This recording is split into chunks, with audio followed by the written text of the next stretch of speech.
Last week I showed you my $200 John boat that I made some questionable repairs to.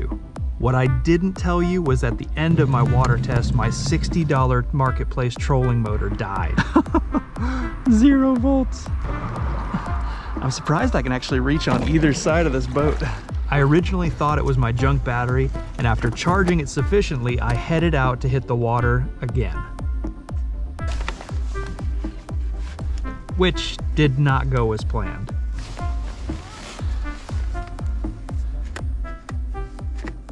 My goodness, that was frustrating. What a letdown. I guess I'm gonna have to tear this apart, see if there's anything to be done for it. I brought it back to my garage, tore the top end apart, hoping it was just the switch. Okay, so I've bypassed the switch on the trolling motor. I have tested it and it's intermittent, which is exactly what you don't want when you're trying to figure out a problem. So what I've got is I've got it all stuffed back in here, and I'm gonna do a little bit more testing before I button it up, and then we're hopefully gonna go try to run it. We'll see.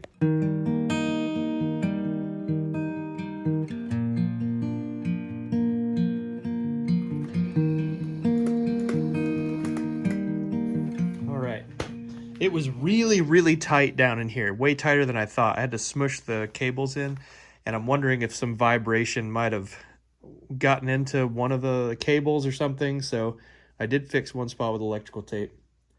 Here's hoping. I got it working, said a prayer, and after some time headed back out to test it again on the water. Okay, no excuses. Okay, let's hope this motor works. Which also did not go as planned. Unreal, no way.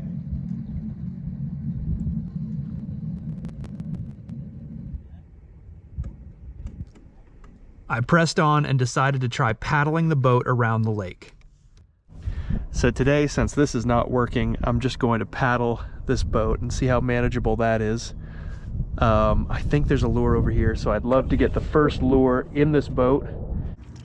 I have a big suspicion that maybe there is not a good seal down at the bottom, and it only worked at home because it didn't have any water in it. I ended up finding 2 lures and fishing them with no luck. Oh yeah, buddy. But was stoked to see that my leaks were still next to nothing after an hour on the water. So now this is the longest time I've spent in this boat in the water. We're on almost an hour of fishing, and the back, it's leaking a tiny bit, but there's barely any water back there. These spots right here and here are still leaking, but I haven't even tried to touch those up after my last repair, so that's awesome. And then the front seems totally solid. It's really quite unbelievable.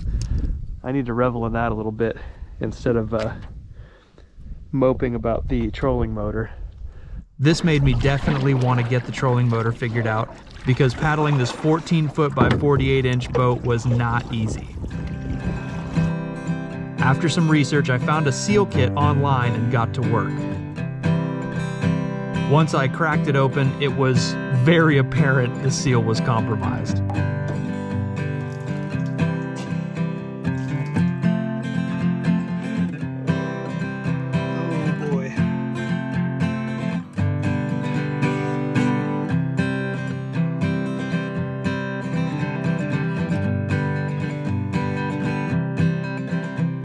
Alrighty, it came in the mail, our rebuild kit from Fish 307. Check them out if you need this rebuild kit, I guess. We'll see how it works.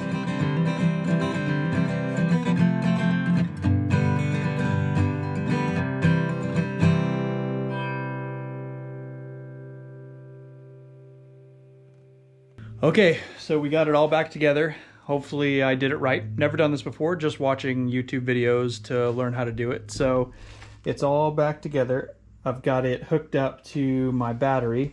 Let's see if it actually turns. Oh yeah.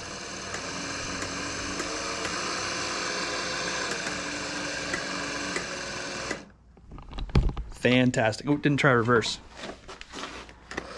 Oh yeah, reverse works. All right, so next thing we have to do is try to find, maybe fill a bucket, throw it in a bucket, see if a bunch of bubbles come out. Hopefully not. Big thanks to Minn Kota for putting out a sweet video on how to rebuild this. It made it super approachable, and I would not have started unscrewing things without watching that video. So check that out too if you're trying to do the same thing I'm doing.